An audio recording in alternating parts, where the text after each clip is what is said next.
Whole time, a lot of people don't even remember my real names. Everybody goes to Gordo. Whole time, bro. Alright, bet. Alright.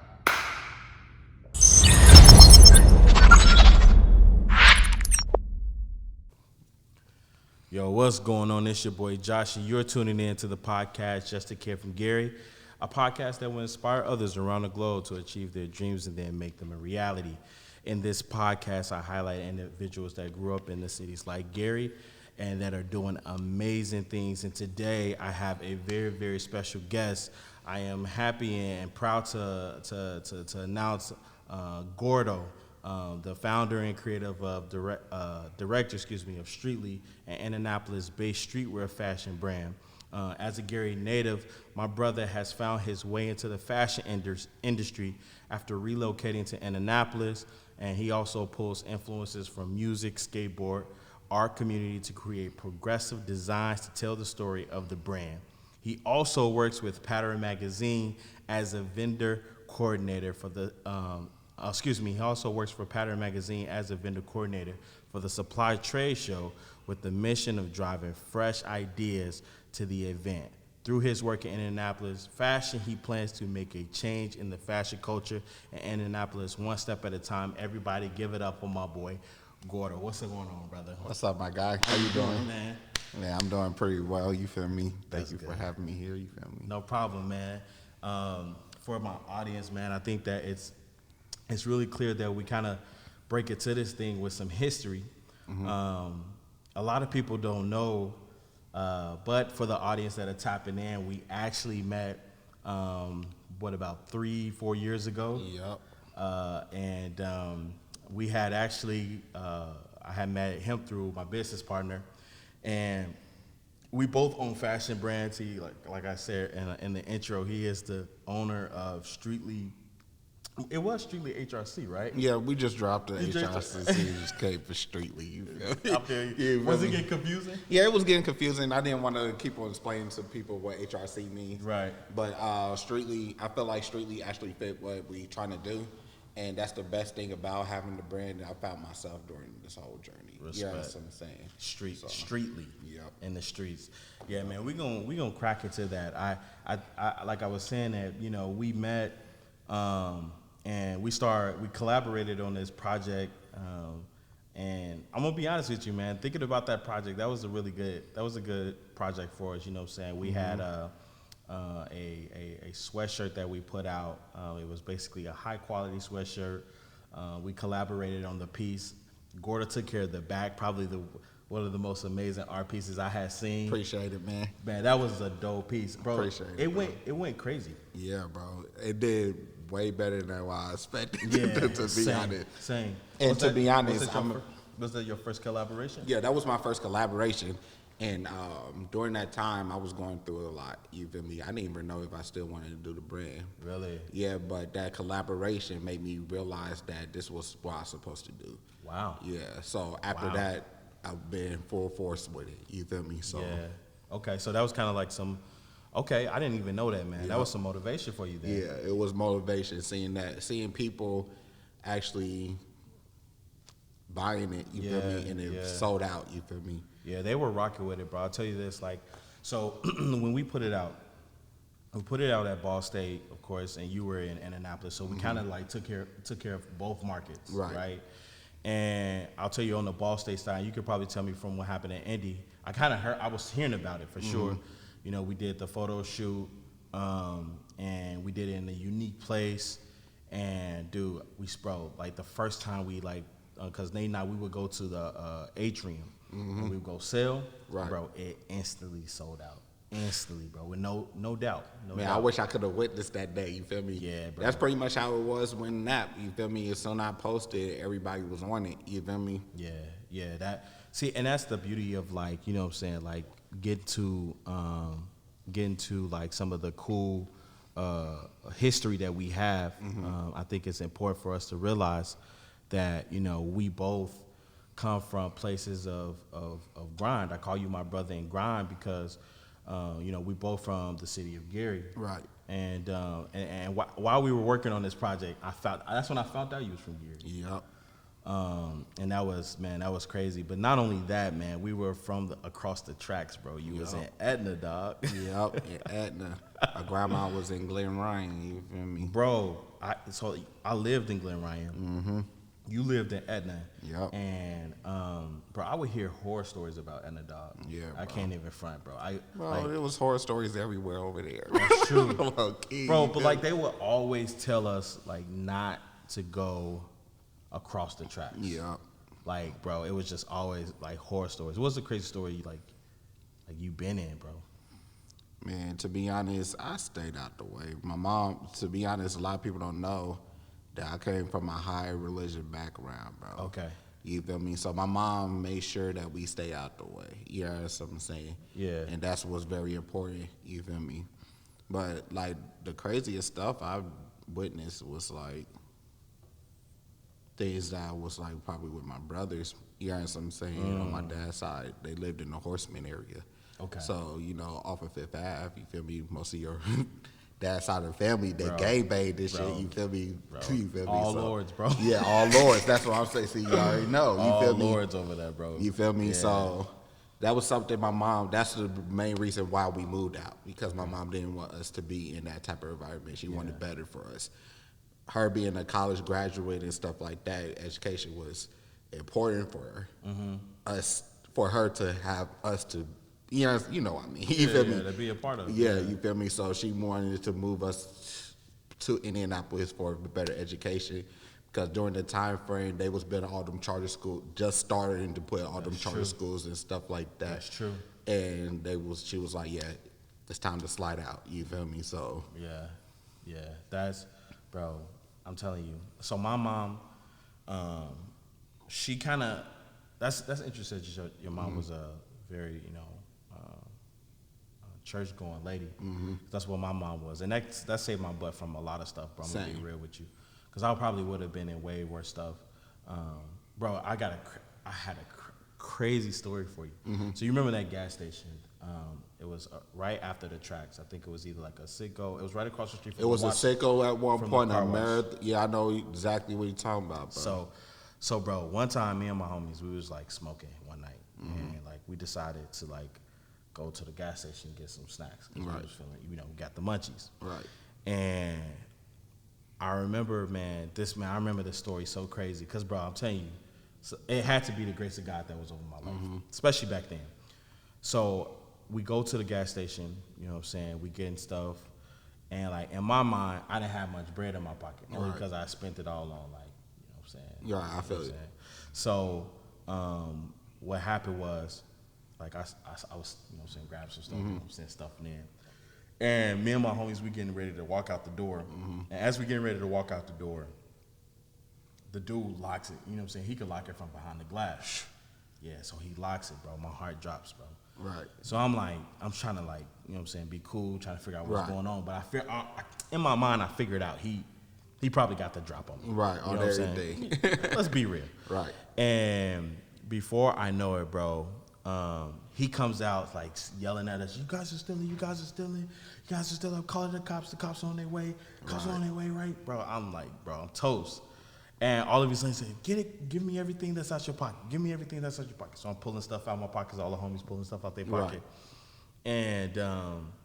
And I remember, man, like, I was like thinking like, okay, I could take it was like a little piece of brick by the glass. I was like, yo, I could take this brick, bust the glass and get out of here. Right, type shit. You know what I'm saying? Like, I'm not getting caught. On you know what I'm everything. saying? Hey, like, bro, if your mom a church-going Right. lady, bro, you couldn't. Right. Hey, I mean, even though that you was a church-going person, it ain't like you never been through anything. Bro. You feel me? I remember, because I had a little homie that actually lived on 7th across the tracks, and we used to play football over there.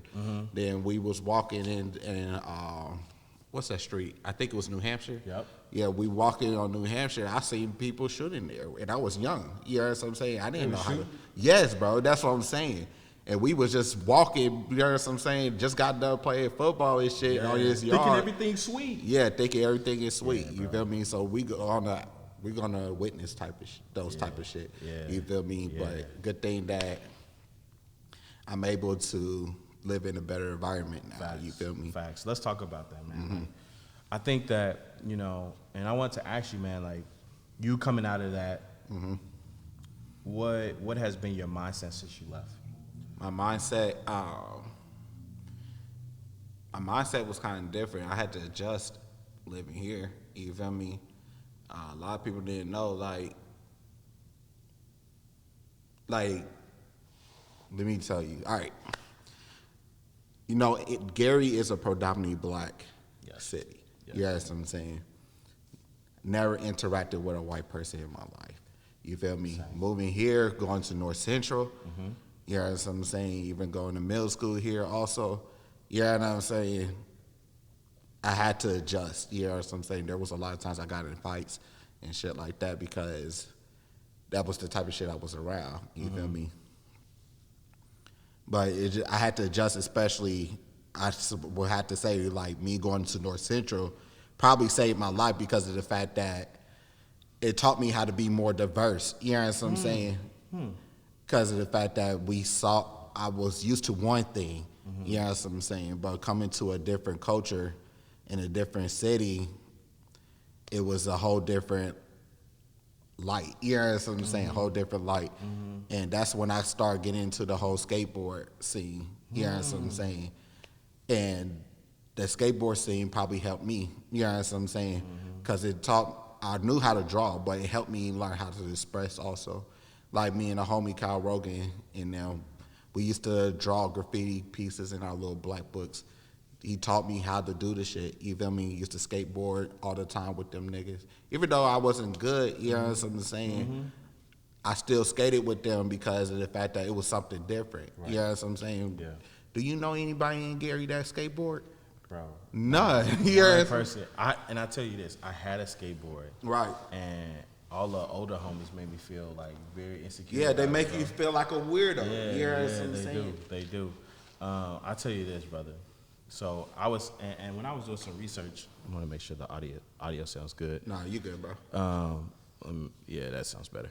When I was doing some research, I was looking at, you know, Streetly HRC, but now Streetly, and I seen that, you know, it had really just kind of just taken off based off, you know what I'm saying, that skateboard lifestyle, that kind of like that edgy kind of, you know, lifestyle. And my thing is, like, I was processing, bro, like, in my head, like, how did you, like, make that, like, how did you gravitate to that life? Because for black people, that's a peculiar life to, like, try to, you know what I'm saying, get into. And I was just listening to, actually, crazy enough, I was just listening to the Lil Wayne podcast. Yeah. And he was talking about during that time where he kind of just, like, he was able to switch it to that, and he was able to, you know, get into, like, skateboarding and, like, all this kind of, like, rock star type lifestyle. Right. Did that have any influence, or was it somewhere else driven? I think it was kind of influenced. Yeah, I think it's kind of influenced in some type of way, but I think it just kind of happened most of the time, to be honest, because the neighborhood that we lived with, a lot of people skated. Yeah. You know what I'm saying? Living on 71st and Woodridge, you feel me? Everybody used to skate over there. Yeah. You know what I'm saying? So just being over there, just seeing people skating over there, I'm like, oh shit, let me see what this is about. You feel me? And I fell in love with it. And to be honest, like, everything that I did in that community influenced everything I do now. You feel me? And to be honest, a lot of brands that I admire today, I wouldn't have known without that community, like the Hundreds, BBC, the whole Nike dunk culture. You know what I'm saying? Yeah. Stuff like that. Things that like Stussy, Supreme, stuff like that. You know what I'm saying? Yeah. Before it even became commercial now. You feel me? It was in that community. You know what I'm saying? So just knowing that streetwear was something that I was able to do, especially me going to school for graphic design, I didn't want to work for anybody. You know what I'm saying? But I knew that if I would started the streetwear brand, I'm able to express my art and still be able to do graphic design and still do fashion. You feel me? In that community that I loved. Yeah, that's what I'm saying. So that's why it pretty much came across. So That's cool, man. I didn't see, and that's the importance behind brands. Brands have these strong significance to the reason why somebody does it. And you being a graphic designer, me being a designer, you know, those are the types of things that I think that sometimes the story tells. But I think that a lot of times, and like even the reason why this podcast even exists is because, you know, it's all about setting up that story, setting up that inspiration for the next kid. Right. You know, I think about what kid is gonna be inspired by your story. right. And what they're gonna do to channel some of the things. Maybe it's not, because maybe, you know, skateboard's not for them. Skateboard's still in though. The skateboard culture is huge, bro. Right. Huge. Think about Supreme. Right. Supreme's still doing fantastic, and they Right. started off a skateboard culture. Right. So what I'm getting at is, you know, to channel that design process in order to put, you know, those pieces out. That's huge, man. And I take my hat out appreciate to it, you. bro. What made you want to be a entrepreneur? Why did you say? I know you had mentioned, you know, being able to just, you know, express yourself as far as, you know, a graphic designer, but this road as an entrepreneur is a little bit different. It's not you know, roses. It's not, you know, all sweet. You know? Right. It's particular. Yeah, at the gate. Yeah. Yeah, it is, for real. The reason why I wanted to be an entrepreneur is because, like we was talking before, you know what I'm saying? It's something that you created, you know what I'm saying? And nobody can take it away from you. You know what I'm saying?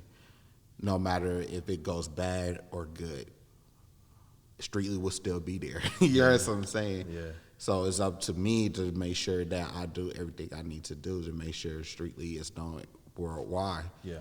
But if I don't do anything, it's still there.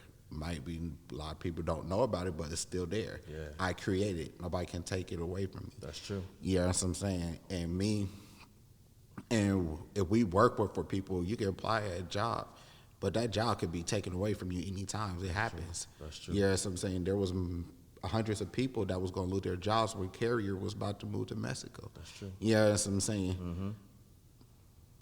What they can do, they can create it. You know what I'm saying? So now they Basically lost their job. right. Yeah. You feel me? But I can't lose Streetly. You know what I'm saying? True, because that's you. That's me. Yeah. And that's a part of me. You know what I'm saying? So Yeah, that's the part I love about entrepreneurship is it's not so much as the ownership obviously, but the ability to have control over, right. so that no man can tell you when to wake up, when to go to sleep, Out when the to gate. work. You know what I'm saying? And that's what we're all building to. Right. I think that, you know, you have a great audience, great following. I think we have built one as well, and I think that if it's transparent enough, we're able to say that's the message. Right. Like, we're gonna put this dope stuff out there, and we're gonna continue to curate it, but we want to let you guys know, like, you can't take this, man. Right. This is something we work hard for, man. And being from Gary, bro, I'm gonna be real with you. I take my hat off to you, dog. And I have to say this publicly.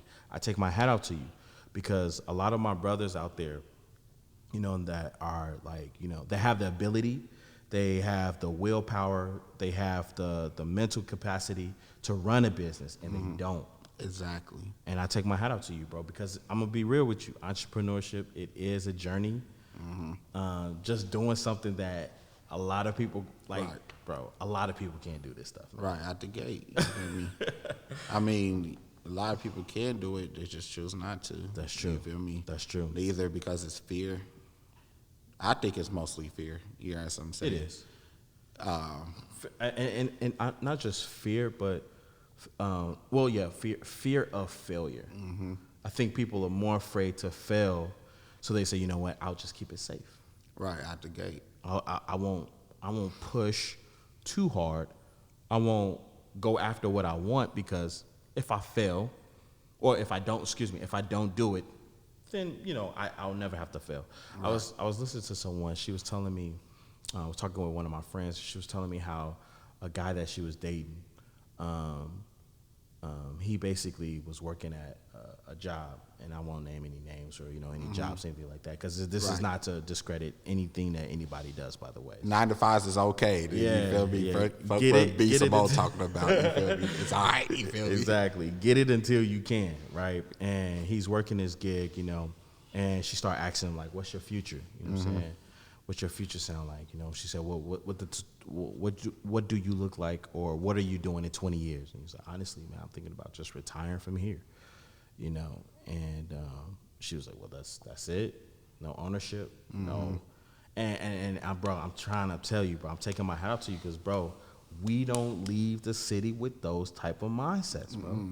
We walk away like, hey, man, I'm just like, if brothers get a job, they feel like they've done pretty much everything they need to do in life. Out the gate, you feel me?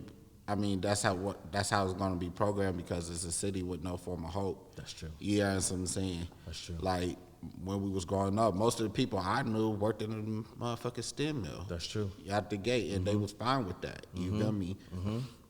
Only person that I would say in my family that wanted more was my grandfather. He used to weld grills all the time, was slaying grills, bro. Really? Yes, you know what I'm saying? And that's another reason why I had the love for design also because of my grandfather.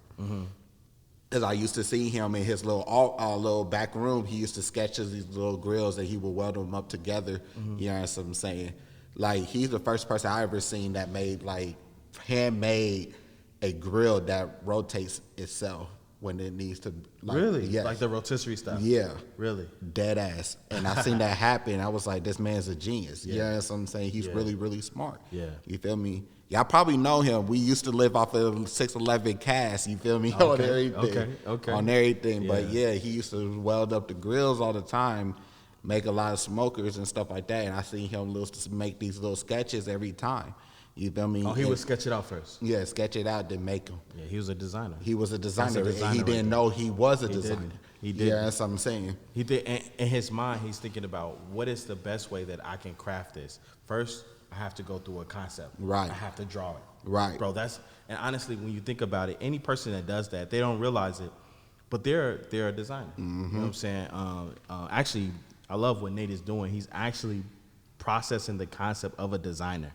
So he's actually going through this like instrument of like what's a designer. Right. And getting to the realization that everybody's a designer. You know what I'm saying? And so those are some of the cool things like behind like, you know what I'm saying, what we do, I think. Right. And your grandfather, man, take it, man.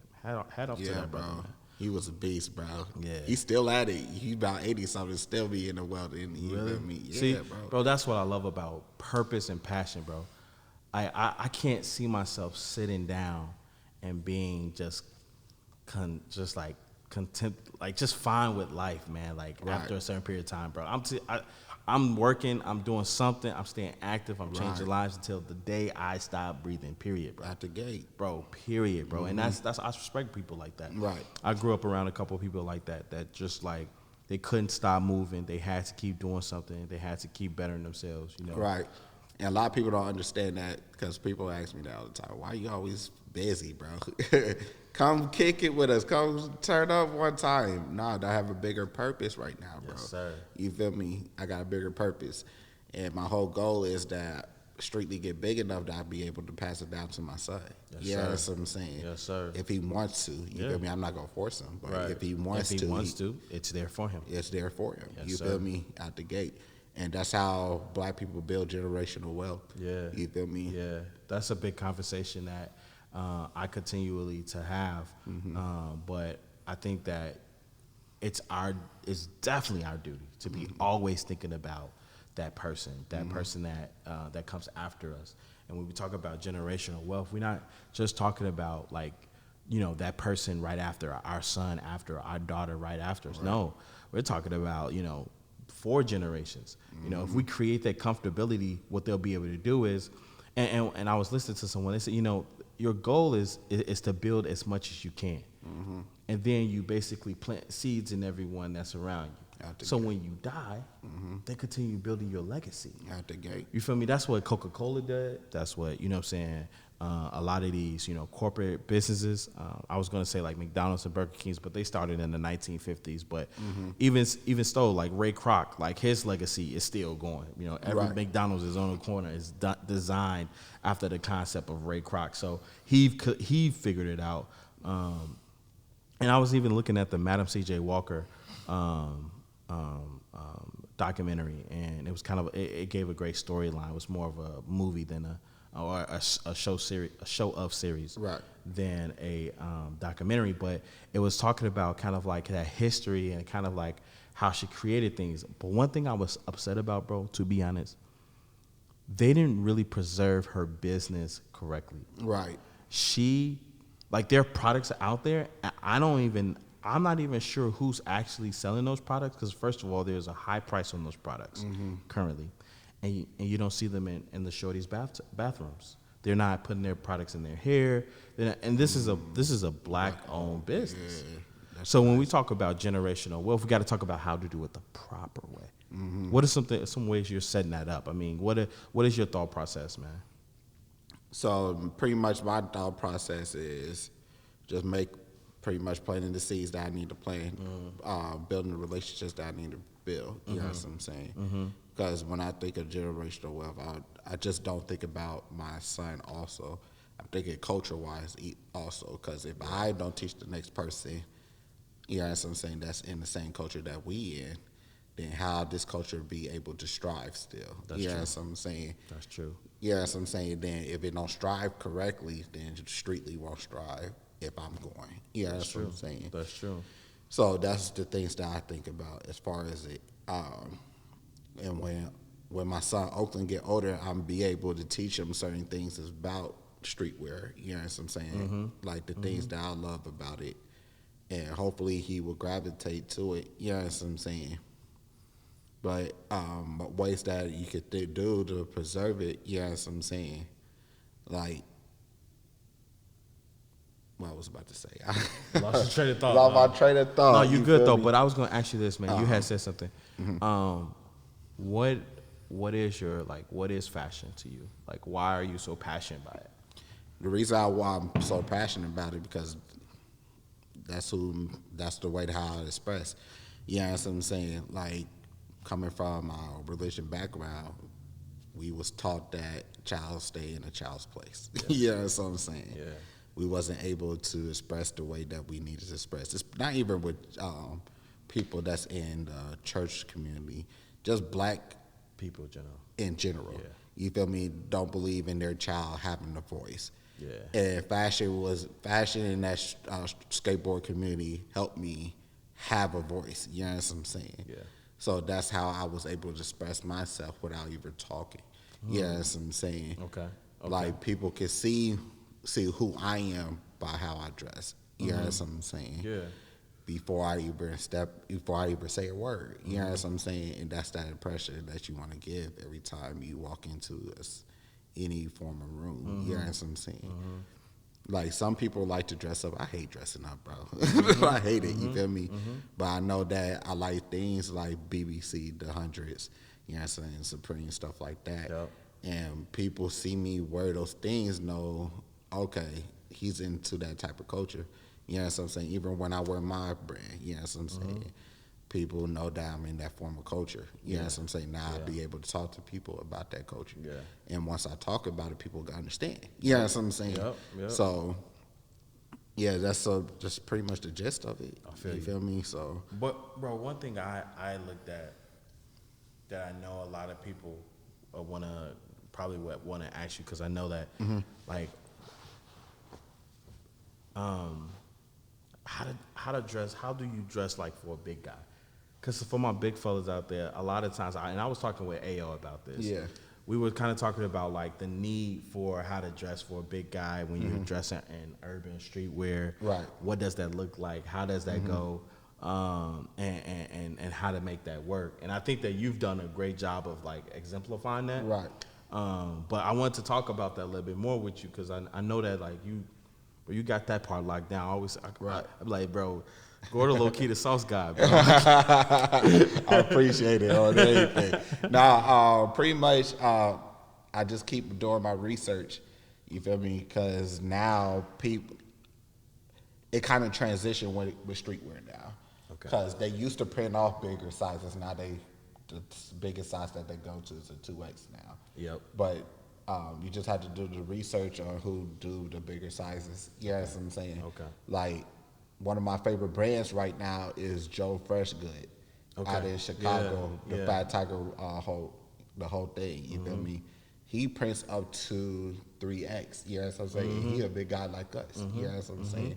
BBC print up to 3X.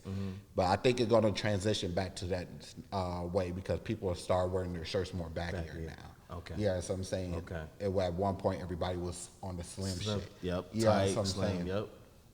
But that baggy look, that 90 baggy look is coming back. That's in. You know what I'm saying? Yeah. So I believe, just looking at the trend, that it's going to transition back into that way. Okay. So just pretty much doing research. That's one thing I do make sure I do is do the research as far as when it comes to trends. You know what I'm saying?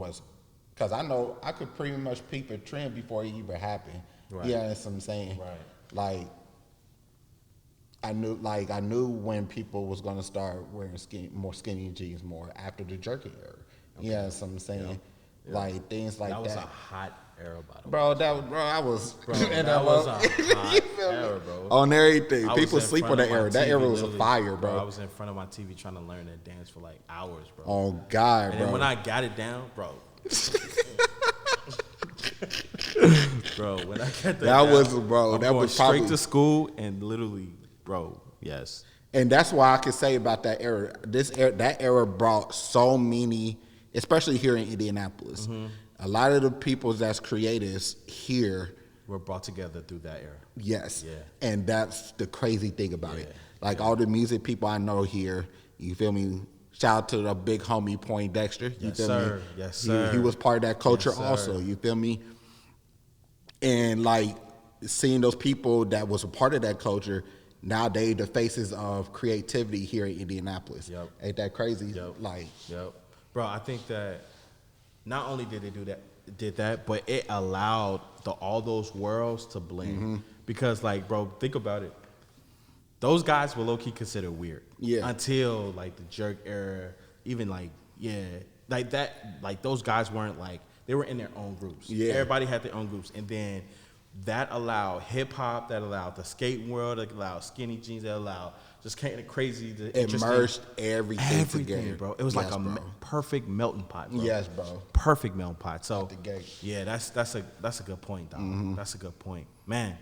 That makes me really, really think now because what's next in fashion? What's next in fashion? Yeah. I believe that it's going to go back to. I think that it's going to go back to the 90s kind of baggy, but not too baggy. Yeah, say look. And people are going towards more vintage looks now. Yeah. You feel me? And they want more vintage pieces and stuff like that. I think a lot of people are going to stray away from high fashion. You know what I'm saying? And look for those streetwear brands and look for them vintage pieces. You know what I'm saying? I even throw in black brands too. Yeah. I see black Black brands brands bro, also, you feel is me? about to take a crazy lift off, bro. Bro, and I see Insane. that, bro. Even like right now, bro. Like ever since the things that been going on street, we've been doing hella good, bro. Really? Yes, and just seeing that, that's a possibility that for all black brands, that's Porsche gonna shoot up. Yeah, that's what I'm saying. Exactly. And that's what we need. You know what I'm saying? True. Because of the fact that this help us circulate black dollars. Yes, sir. You know what I'm saying? That's something that's very, very important. People don't even know about. You know better what say I'm that, saying? my friend. You better I think say that. there's a reason why they burned down Tulsa. Oh, you know what yeah. I'm saying? Oh, yeah. Oh, they yeah. knew that if we had equal to what they have, they will have to look at us. Because our spending power is so strong, bro. I think it's like 1.2 or 3.2 trillion. The black dollar has a spending power that's so significant. Right. And if we seen the ability that it takes, in order for me to invest in my brother's business, and he's invested in mine, and we're circulating that, and then what we go do is we go get black distributors, black manufacturers, and we get black wholesale. Bro, if this whole thing like turn out the way it's going to without like a plot against the plan, bro, I'm telling you right now, this is going to be the shift we need. And you were saying something, but I want to ask you, it's strictly taking a part in, and no, not actually. My main point is what I'm getting at is Streetly did take a step into the Black Lives Matter direction. Right. And there was a piece that I seen. I'm gonna tell you my experience, bro. I was scrolling on IG. I came across this piece, right? I see this piece. It has this police badge, and I'll let you kind of tell, like because you're the artist behind it. But initially, I'll be honest with you, I was like, did he hurt his brand by doing this? And I was like, because internally, I seen you as being this like really crafty arts, and you love art, you know. So I see you being this crafty, artsy brand that really just pushes, you know, this dope concept. And then when you took that political statement, I was like, that's edgy, bro. That's really edgy. And at first I was like, I don't like it. I felt like it was more of an inflammatory statement, right? Which is good because it splits the room. You got to decide whether you agree with it or disagree. Right, at the gate. Exactly. And it wasn't that I didn't disagree with it. It was like, did I see you being taking that political stance? But then I had to rethink about it, brother. I looked at it, I was like, my man's an artist. How do artists, you know what I'm saying, in times of like, you know what I'm saying, hard times, in times of like issue, things that are going on, how do they express themselves? Right. And how do they feel? I'm gonna have to break it down to you real Yes, quick. sir. Yes, sir. Art is a form of documentation. With Egypt, they had holographs, things like that, to document what they did, what was going on during that time. My job as an artist is to tell the story what's going on now. Yes, sir. And that's something that affects me every single day, knowing that I have to walk outside and there's a possibility I won't go home and see my son because of 50-50. Bro, we're playing at a 50-50 chance. out the gate. Yes, sir. You feel me? So I feel like in my whole thing, I don't want to hide my blackness behind my brand. There's a lot of brands that does it. That's true. You know what I'm saying? That's true. I don't do that at all. If anybody know me, I've been doing this for a minute. You know what I'm saying? Yeah. Back in 2018, we made a shirt with a black woman in the fro. You know what I'm saying? Then we had my homie Chelsea do a poem about black women. Okay. You know what I'm saying? Because that's important.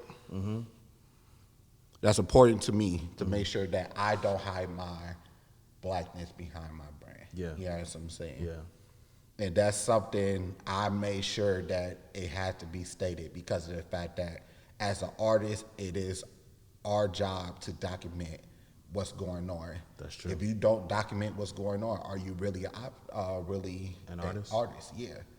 You know what I'm saying? Yeah. That's why we made the Wash Your Damn Hands shirt. I seen that. You know what I'm saying? Because the whole COVID-19 that's going on.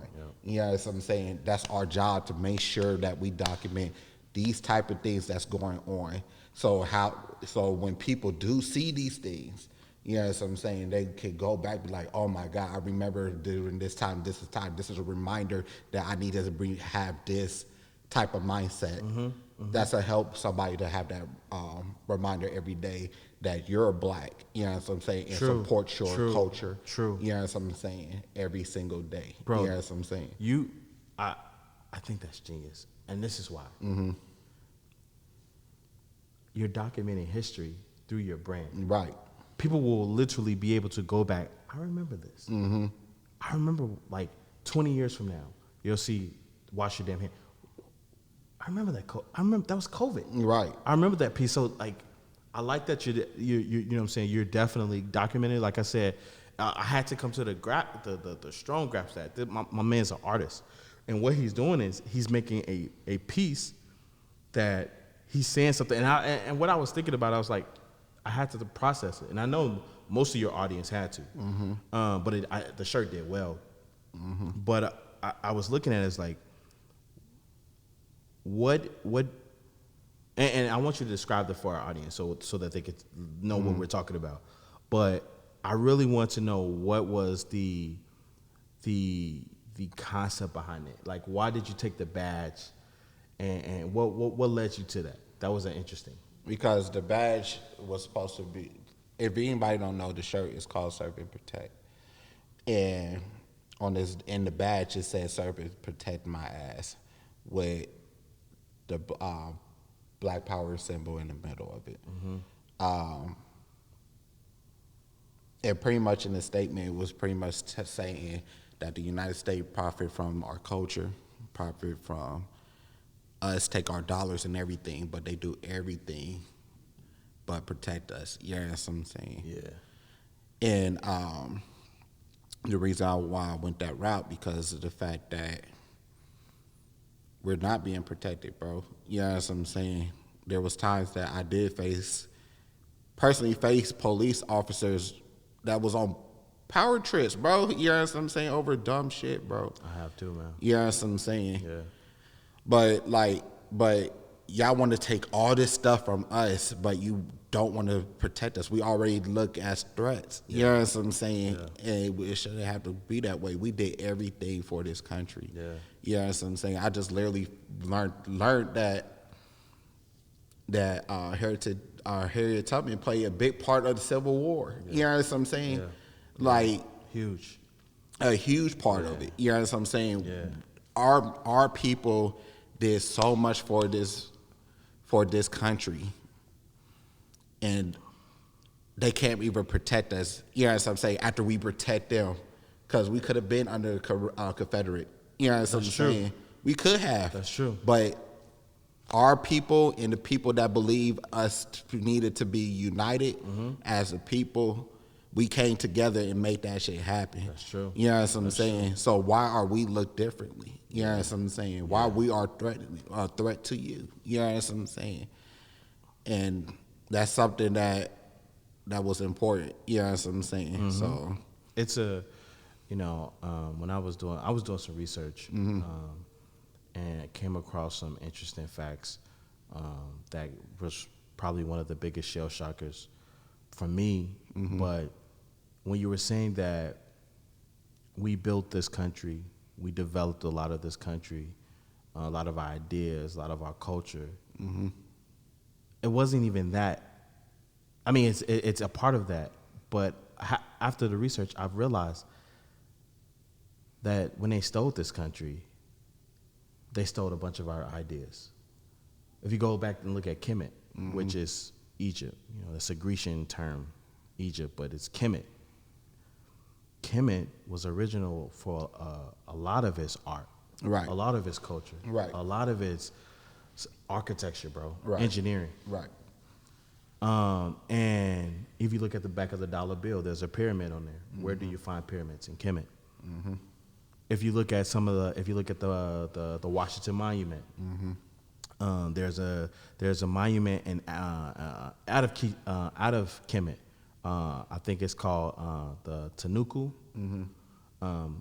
Bro, exact replica of the Washington Monument. They built this country, my friend, off of the culture. So it hasn't just started, by the way. It's always been around. Exactly. A lot of our literature, I learned that some of the first physicians, brain surgeons, came out of Kemet, Africa. The first mathematicians, even the idea of chemistry, Kemet, chemistry, Kemet, chemistry was changed. You just put me on game, bro. Now I had to research that. Bro, please, bro. It's a shell shock, complete shell shock. But what I'm getting at is, I'm supporting you, my brother, because not only was our culture currently, like we created a new culture, and this is why they keep a lot of information from us. I'll tell you this, because they know how magnificent we are. Think about it. They've stripped everything from us. I mean, completely everything: culture, language, spirituality. I won't say religion, because religion is something else, but spirituality. Right. They stripped all of that from us, right? gave us this land, told us to work for them. We created it, you know what I'm saying? We overcame a lot of BS. And then guess what? We start creating a whole new culture, bro. A whole new shift, bro. Right. Something that's different from our own, you know what I'm saying, 400,000 years of African heritage. Bro. Right. Something completely different. Right. Still stemming back to some of those roots, but we created a whole thing and they still decided, and they still been stealing this stuff, bro.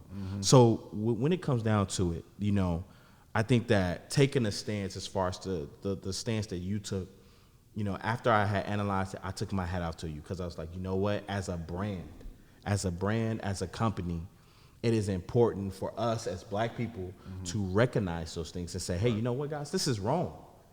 And I'm going to say something about it.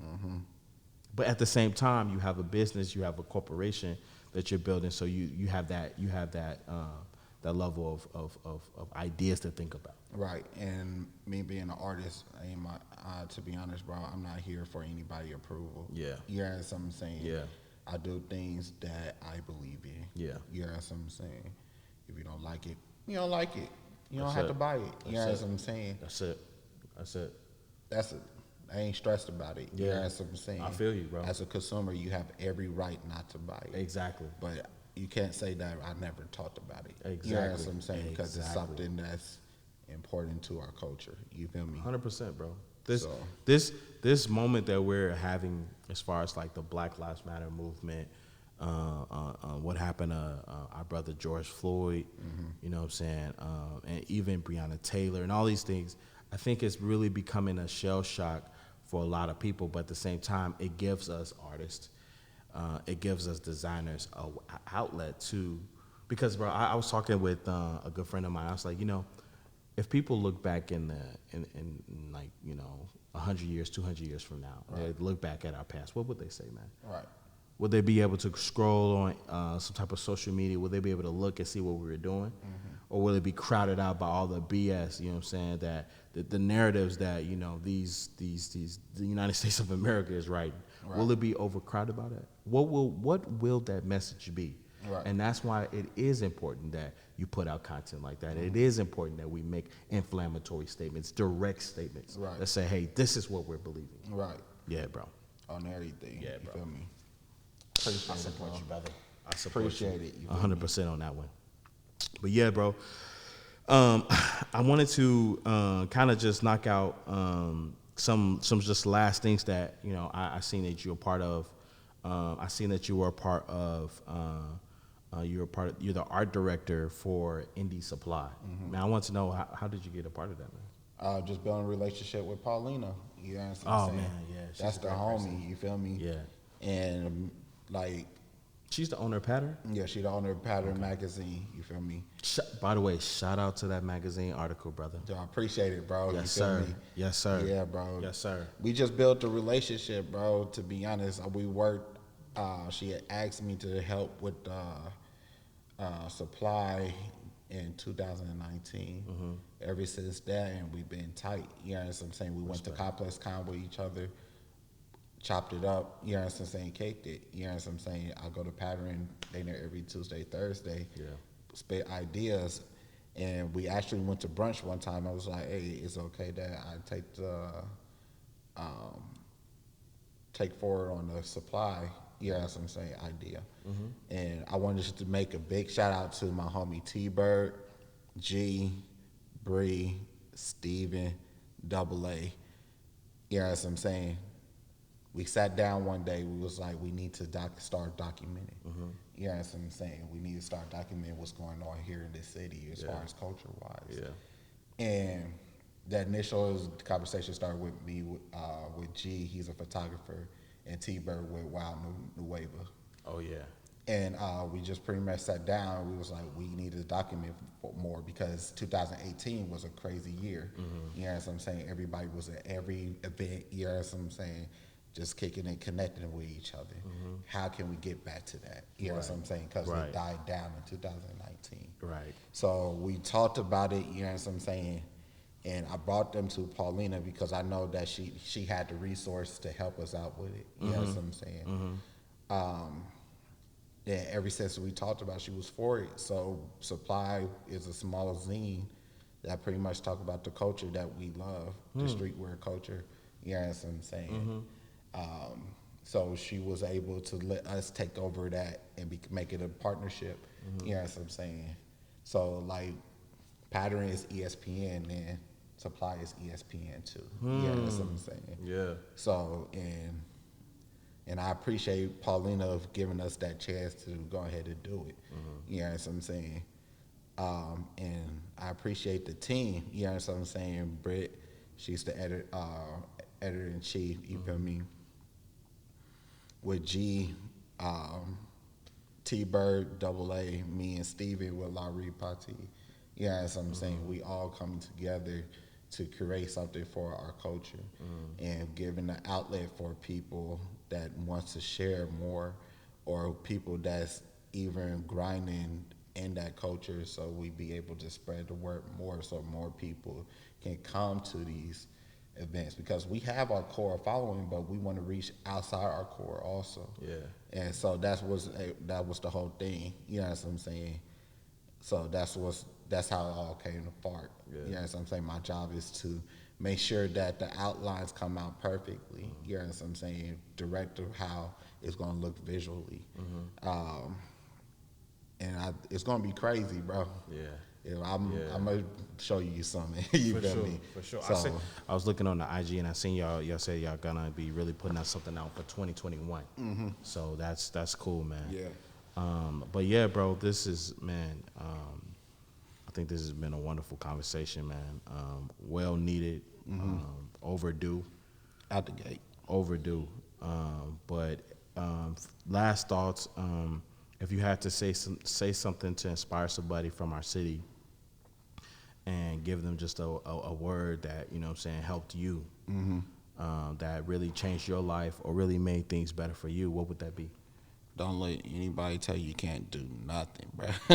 You can achieve anything that you put your mind to out the gate. If you want to be a streetwear designer, you could be a streetwear designer.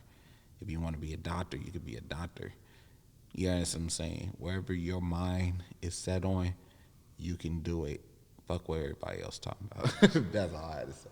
You Respect, feel me? man. Respect. Out the gate. It doesn't get any straightforward than that. I'm a straightforward guy. You feel Yes, me? sir. Yes, sir. You can do anything, man. Yes, Feel sir. me? Well, look, man, shout out your social media, if you would, and let people know where they can tap in, even on the website. Okay, bet. So if you want to ever get some Streetly gear, you can go on www.streetlyhrc.com. Same thing with the Instagram and Twitter, StreetlyHRC. If you want to just chop it up, me personally, you can hit me up in the DMs at Streetly Gordo, and we can definitely chop it up. You know what I'm saying? If you have any questions, I'm here. I will answer questions. I'm not one of those type of people that's not going to tell you how I got my resources or how I did things. No, You feel me? facts. Facts. So if you need any questions or have anything or just want to chop it up, hit me up. Exactly. You feel me? So It's all about communication, man. at the gate, you feel me? Well, look, man, it's been a pleasure. You have been tuning in to the podcast, Just a Kid from Gary. I'm out.